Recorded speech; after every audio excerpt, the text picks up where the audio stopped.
안녕하세요. 출애굽기 28장 시작합니다. 하나님께서는 모세에게 성막 규례를 다 말씀하시고 나서 이제 제사장의 예복에 대해서 말씀하십니다. 대제사장은 모세의 형 아론이고요. 제사장은 아론의 아들들 나답, 아비후, 엘르아살, 이다말 이렇게 4명으로 시작합니다. 하나님께서 마음에 지혜로운 영을 부어준 사람들이 제사장의 옷을 만들 거라고 말씀하셨습니다. 제사장의 옷은 그림으로 보시면서 명칭을 이해하는 것이 가장 편합니다. 옷의 종류와 명칭은 흉패, 에봇, 에봇 받침 겉옷, 반포 속옷, 관, 띠, 속바지가 있습니다. 일단 제일 안쪽에서 입는 속옷부터 시작하겠습니다. 속옷은 다 하얀 세마포 원단인데요.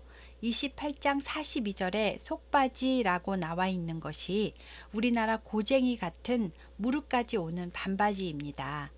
이 속바지 위에 팔목까지 내려오는 긴팔, 발목까지 내려오는 긴 원피스 형식의 세마포 옷을 입는데 이것이 반포 속옷입니다. 하얀 세마포는 그리스도의 순결함을 나타내니까 예수님의 공로로 의롭다 여겨주신 의의 옷입니다.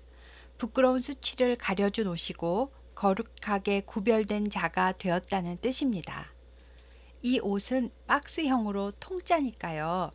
움직일 때 너풀거리거나 돌아가지 않도록 가는 배실과 청색, 자색, 홍색 실로 술을 놓아 만든 기다란 띠로 허리에 한 바퀴 돌려서 묶어 고정하고 나무 띠는 앞이나 옆에 길게 늘어뜨렸습니다. 여기까지는 다 똑같이 입고요. 그 다음부터는 제사장과 대제사장의 구분이 있습니다. 먼저 관이라고 부르는 모자입니다. 원단은 역시 세마포고요. 제사장 모자는 산처럼 위쪽이 불룩하게 솟아있는 모양의 관이고요. 대제사장 모자는 터번의 형태로 빙빙 돌려가면서 짜서 꿰맨 두건의 모양입니다. 또 금으로 만든 패에다가 여호와께 성결이라고 새겨서 청색 끈으로 대제사장 관 앞에다 이마에 글씨가 딱 보이게 메었습니다. 제사장은 세마포 원피스를 입고 띠를 메고 세마포 관을 쓴 게 끝이고요. 대제사장만 세마포 원피스 위에 파란 에봇 받침 겉옷을 입고 그 위에 또 에봇을 입고 에봇띠를 메고 그 위에 판결 흉패를 답니다. 에봇 받침 겉옷은 청색 실로만 짠 소매 없는 긴 통짜 옷인데요. 입고 벗을 때 목 테두리가 찢어지지 않게 원단을 덧대서 깃을 짜라고 하셨습니다. 또 밑단에는 청색, 자색, 홍색 실로 석류를 수놓아 만들어 달고 정금으로 방울을 만들어 석류 사이사이에 금방울을 일정한 간격으로 달도록 했습니다. 그래서 아론이 성소에 들어갈 때와 나올 때 딸랑딸랑 거리는 방울 소리가 났습니다. 지성소가 아니고 성소입니다. 대속죄일에 지성소에 들어갈 때는 흰 세마포 옷만 입었습니다. 파란 에봇 받침 겉옷을 입었으면 그 위에다 에봇을 입는데요. 에봇은 소매는 없고 무릎까지 내려오는 앞치마같이 생긴 옷입니다. 금색 실이 추가되어서 청색, 자색, 홍색 실, 가늘게 꼰 배실, 금실 이렇게 5가지 실로 정교하게 짜서 만들었고요. 앞판과 뒷판은 멜빵 끈처럼 어깨바지, 즉 견대로 연결되어 있는 모습입니다. 어깨 견대에는 호마노라는 보석 2개를 달고요. 이스라엘 12지파 이름을 나이 순서대로 각각 6개씩 새깁니다. 보석 테두리에 금테를 두르고 금으로 사슬을 만들어서 양쪽 어깨에 달라고 하셨습니다. 이것을 기념보석이라고 하는데요. 대제사장이 이스라엘 12지파를 어깨 위에 메고 책임지고 있음을 잊지 말고 계속 기억하라는 뜻입니다. 에봇이라는 이름의 뜻은 묶다, 연결하다 라는 뜻으로 대제사장은 백성과 하나님과의 관계를 연결하고 중보하는 직분입니다. 예수님께서 이 대제사장 직분을 감당하셨습니다. 에봇 위에 매는 띠는 애봇 짜는 법하고 똑같이 금실과 청색, 자색, 홍색 실과 가늘게 꼰 배실로 애봇에 정교하게 붙여서 짜라고 하셨는데요. 애봇띠는 짜서 아예 애봇에다가 붙인 것 같습니다. 다음은 판결 흉패입니다. 애봇 짜는 방법으로 금실과 청색, 자색, 홍색 실과 가늘게 꼰 배실로 정교하게 짜서 만드는데요. 한 뼘 크기 약 22에서 25cm 정도 되게 정사각형으로 짜는데 보석을 달아야 되니까 힘을 받도록 두 겹으로 짜고 위쪽은 주머니처럼 개방해서 속에 우림과 둠밈을 넣었습니다. 흉패 위쪽은 금사슬을 달아서 어깨의 두 견대에 붙어 있는 호마노 금태에 고정시켰고요. 아래쪽은 청색 끈으로 대제사장의 애봇 허리띠에다 메어서 애봇에서 떨어지지 않게 했습니다. 보석은 3개씩 4줄로 12개를 다는데요. 첫 줄은 홍보석, 황옥, 녹주옥, 둘째 줄은 석류석, 남보석, 홍마노, 셋째 줄은 호박, 백마노, 자수정, 넷째 줄은 녹보석, 호마노, 벽옥으로 보석 둘레에다가 다 금태를 두르고 달았습니다. 그리고 12지파의 이름을 도장을 새기는 것처럼 순서대로 새기는데요. 히브리어는 읽는 순서가 오른쪽부터 왼쪽 방향으로 가니까요. 유다 지파를 새긴 홍보석은 맨 오른쪽, 맨 위가 되는 겁니다. 맨 위부터 시계 방향으로 동, 남, 서, 북 이렇게 진영이 배치된 순서로 달려 있습니다. 동 유이스, 남 느시갓, 서 에무베, 북 다나납 이렇게 외우시면 진영 배치까지 외우시게 됩니다. 우림과 둠밈은 하나님의 뜻을 물어볼 때 사용했다는데 어떻게 묻는 건지는 나와 있지 않으니까 확실히 알 수는 없고요. 재료와 모양도 확실하게 나온 것이 없습니다. 우림은 빛, 둠밈은 완전함이라는 뜻이고요. 흰 돌과 검은 돌인지는 모르지만 예스와 노 정도로 단순한 것을 물었던 것 같습니다. 우림과 둠밈은 초기 왕정 시대까지 사용되었다고 기록되어 있고요. 다윗 왕 이후에는 선지자들이 하나님의 말씀을 전달했기 때문에 더 이상은 사용하지 않은 것 같습니다. 대제사장 아론은 이 옷을 대속죄일 하루 빼고 매일 입어야 했습니다. 대속죄일 하루 동안은 흰 세마포 옷만 입는 날입니다. 제사장들은 하나님을 섬길 때 항상 이 예복을 입어야 죽지 않는다고 하셨습니다. 이렇게 28장에는 제사장의 예복에 대한 규례를 말씀해 주시고 29장에는 제사장들이 먼저 제사장 위임식을 하고 난 다음에 성전에서 일을 할 수 있다고 위임식에 대한 규례를 말씀해 주십니다. 이 규례대로 레위기 8장에서 똑같은 순서로 위임식을 진행하니까요. 여기서는 그냥 간단히 설명하겠습니다. 먼저 어린 수소 1마리, 흠없는 순양 2마리를 택해 가져오고요. 고운 밀가루로 만든 무교병, 기름 섞인 무교 과자, 기름 바른 무교 전병을 한 광주리에 담고 그것을 광주리에 담은 채로 그 송아지와 2 양과 함께 하나님께 가져갑니다. 아론과 그의 아들들을 회막 문 앞에서 백성들이 다 볼 수 있게 하고 물로 씻깁니다. 그 다음 대제사장 아론 먼저 만든 의복을 다 갖추어서 입히고 관유를 머리에 부어 바릅니다. 관유는 감람류의 4가지 향재료를 섞어 만든 거룩한 향기름입니다. 그 다음에 아론의 아들들을 데려다가 제사장 옷을 또 다 입히고 직분 위임식을 합니다. 제물들의 머리에 안수하고 제물을 잡고 피를 번제단 뿔에 바르고 나머지는 번제단에서 태웁니다. 속죄제, 화제, 요제, 거제를 다 진행하라고 하셨고 위임식은 7일 동안 계속 진행하게 됩니다. 위임식 기간 동안 수송아지를 매일 1마리씩 속죄죄로 드려야 합니다. 제사 제도와 제사 방식은 레위기에 자세히 나와 있으니 여기서는 그냥 하나님께서 제사장 위임식을 7일 동안 하라고 하셨다. 제물은 수송아지와 순양이고 누룩이 들어가지 않은 빵과 과자 전병 포함이다. 핏부림의 의식을 해야 하고 관유라는 향기름을 머리에 부어 바른다. 이 정도만 알고 넘어가면 될 것 같습니다. 그리고 제사장은 매일같이 1년 된 어린 양 2마리를 아침에 1마리, 저녁에 1마리로 번제로 드리라고 하시는데요. 고운 밀가루와 기름, 포도주도 같이 드립니다. 이것을 상번제라고 하는데 매일 아침과 저녁에 드리는 제사 규례를 말씀하셨습니다. 30장에는 분향단 규례가 먼저 나와 있고요. 그 다음에는 백성들을 인구 조사를 해서 20세 이상 되는 남자의 생명의 속전이라는 헌금을 내라고 하십니다. 그러면 백성 중에 질병이 없게 하시겠다고 하셨습니다.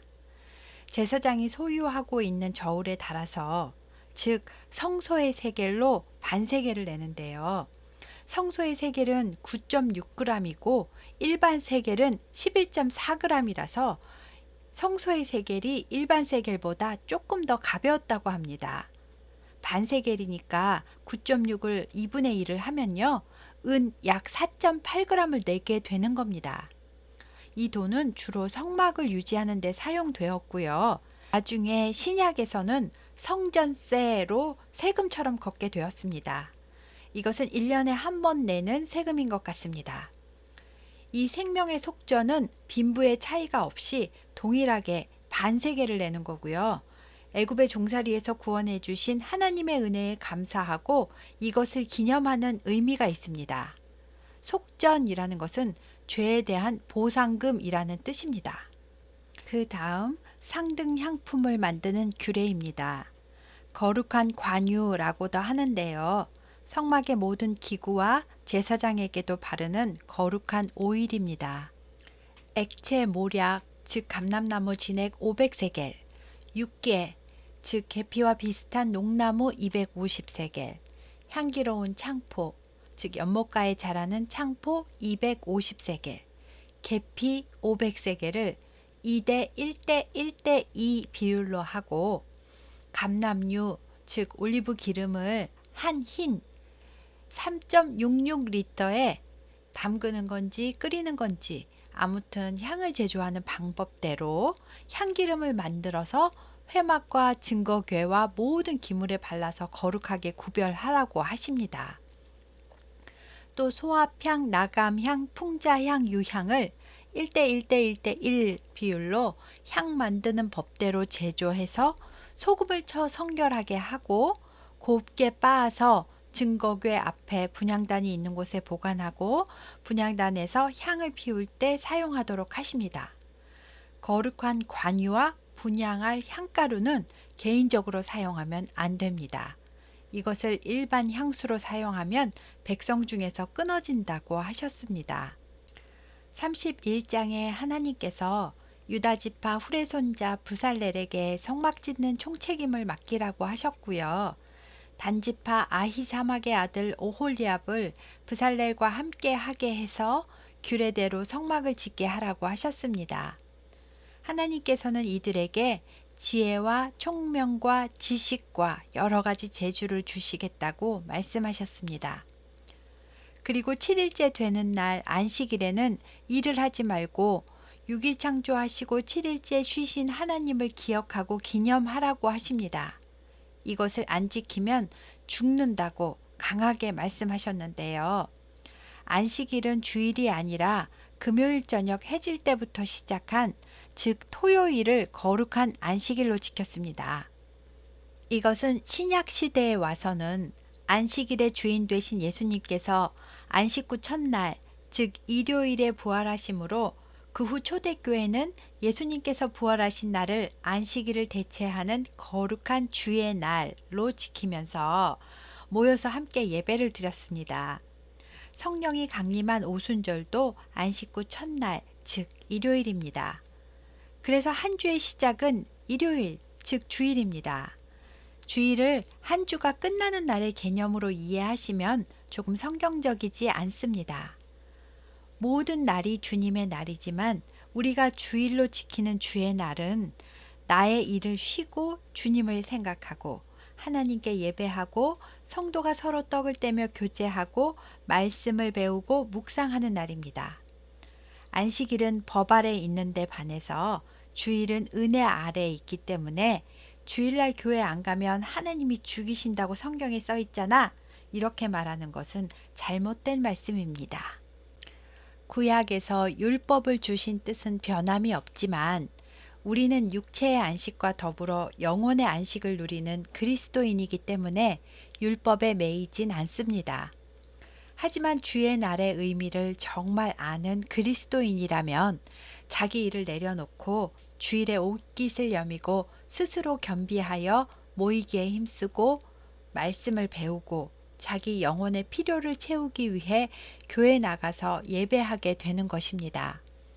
하나님께서 이 모든 규례를 마치신 다음에 하나님께서 친히 쓰신 증거판 2개를 모세에게 주셨습니다. 한편 산 아래에 있는 백성들은 모세가 산에 올라간 지 한 달이 넘었는데도 내려오질 않으니까 마음이 불안해지고 모세가 죽었을 거라는 생각이 들었습니다. 백성들은 아론에게 찾아가서 우리를 위해 보이는 신을 만들어내라고 위협합니다. 모세가 시내산에 올라갈 때 아론과 훌에게 백성의 일을 맡기고 갔는데 훌은 어떻게 되었는지 더 이상 성경에 나오지 않습니다. 백성들을 말리다가 해를 당했다는 뒷이야기도 있습니다. 아론은 백성들의 항의에 어쩔 수 없이 애굽에서 점치는 데 사용했던 금 귀고리들을 가져오라고 했습니다. 그러자 모든 백성이 기다렸다는 듯이 금귀고리를 아론에게 가져왔습니다. 아론이 이것을 녹여서 부었더니 소 모양 비슷하게 나왔는데 아론은 그걸 또 친절하게 조각칼로 송아지 형상을 만들어서 줍니다. 저는 여기서 생명의 위협을 받았다고는 하지만 아론의 행동이 이해가 되질 않았는데요. 백성들과 아론은 하나님이 영이심을 이해하지 못했고 모두들 애굽에서는 나왔지만 애굽에서 우상 숭배하던 습관과 사상에서 벗어나지 못했음을 의미한다고 생각합니다. 백성들은 그 금송아지 형상을 보고 이스라엘아, 애굽 땅에서 너희를 인도해낸 하나님이라 하고 말했습니다. 아론은 또 그 앞에다 제단을 쌓고 내일은 여호와께 제사 지내는 날로 기념하여 드립니다 라고 공포합니다. 아론과 백성들은 말로는 하나님께 예배한다고 하면서 자기들을 위해서 눈에 보이는 신을 만들고 애굽에서 섬기던 아피스 신, 즉 다산을 상징하는 황소신에게 제사하는 풍습대로 행하는 것입니다. 다음날 아침 이들은 번제와 화목제를 드리고 먹고 마시고 뛰면서 황소신을 하나님이라고 부르면서 축제를 벌였습니다. 하나님은 이를 아시고 매우 화가 나셨습니다. 모세에게 모세야, 너가 인도한 백성이 부패해서 송아지로 우상을 만들고 그것을 나 하나님이라고 하는구나. 이런 목이 뻣뻣한 백성을 내가 진멸해 버릴 테니 너는 나를 말리지 마라. 내가 다 죽여버리고 모세 너를 큰 나라가 되게 하겠다 라고 하셨습니다. 모세는 깜짝 놀라서 그의 하나님 여호와께 중보했습니다. 하나님, 여기까지 인도하셨는데 지금 백성을 다 죽이시면 하나님께서 자기 백성을 광야에서 죽이려고 애굽에서 인도해냈다고 사람들이 말할 것입니다. 그러면 하나님을 악한 신이라고 할 겁니다. 아브라함과 이삭과 이스라엘에게 하신 언약을 기억하시고 뜻을 돌이켜 주옵소서 라고 말했습니다. 모세의 중보 기도로 하나님은 뜻을 돌이키셨고 백성을 진멸하지는 않으셨습니다. 모세가 2 돌판을 들고 산에서 내려오는데 산 중턱에서 기다리던 여호수아가 모세를 만나면서 산 아래 백성이 있는 곳에서 싸우는 것 같은 요란한 소리가 납니다 라고 말했습니다. 모세와 여호수아가 내려와 보니까 가관입니다. 얼마나 화가 났는지 하나님이 직접 써주신 증거판을 산 아래로 던져서 깨뜨렸습니다. 정말 이런 율법을 받을 자격도 없고 정말 죽어 마땅하다 하였을 것입니다. 모세는 그들이 만든 금송아지를 가져다가 불살라 버리고 그것을 부셔서 가루를 만들어서 물에 뿌려가지고 이스라엘 자손에게 다 마시게 했습니다. 또 아론에게는 이 백성이 당신에게 어떻게 했기에 형님이 그들을 큰 죄에 빠지게 한 겁니까? 라고 책망합니다. 아론이 자초지종을 설명했지만 모세가 보기에도 아론은 백성의 방자함을 막지 않고 동조했습니다. 아유, 하나님 섬긴다고 나가더니 광야에서 우리 아피스 신에게 제사를 지낸다네 하고 애굽 사람들에게 조롱거리가 되게 하였습니다. 아론의 죄는 매우 컸지만 아론은 모세 덕분에 생명을 건질 수 있었습니다. 모세는 진영 문에 서서 누구든지 여호와의 편에 있는 자는 내게로 나오라 하고 외쳤습니다. 그러자 레위 자손이 다 모여서 모세에게 나아갔습니다. 모세는 이스라엘의 하나님 여호와께서 이렇게 말씀하시기를 너희는 각각 허리에 칼을 차고 진 이 문에서 저 문까지 왕래하며 각 사람이 그 형제를, 각 사람이 자기 친구를, 각 사람이 자기 이웃을 죽이라 하셨느니라 하고 외쳤습니다. 우상 숭배를 주동하고 백성을 선동한 사람들을 다 찾아내서 형제든 친구든 이웃이든 다 죽이라고 한 겁니다. 레위 자손이 모세의 말대로 행했고 이날에 3,000명가량이 죽임을 당했습니다. 레위 지파는 이때부터 여호와께 헌신한 지파가 되었고요. 제사장을 돕고 성막을 관리하는 일을 맡아서 하는 지파가 됩니다. 다음 날 모세가 백성에게 당신들이 너무나 큰 죄를 범했기 때문에 내가 이제 하나님께 올라가서 용서해달라고 빌 테니까 자중하고 있으시오 하고 모세가 시내산에 다시 올라갑니다. 모세는 여호와께 다시 가서 하나님, 죽을 죄를 지었습니다. 주동자들을 다 찾아서 죽였으니 이제 용서해 주십시오. 이 백성을 죽이시려면 생명책에 기록된 제 이름도 지워버려 주옵소서 하고 말했습니다. 하나님은 누구든지 나에게 범죄하면 내가 내 책에서 그를 지워버릴 것이다. 내가 이번만은 용서하는데 한 번만 더 그러면 이번 죄까지 다 합해서 전부 다 벌을 받을 줄 알아라 라고 말씀하셨습니다. 여기까지가 32장까지 이야기입니다. 다음 시간에는 출애굽기를 모두 마칠 수 있습니다. 감사합니다.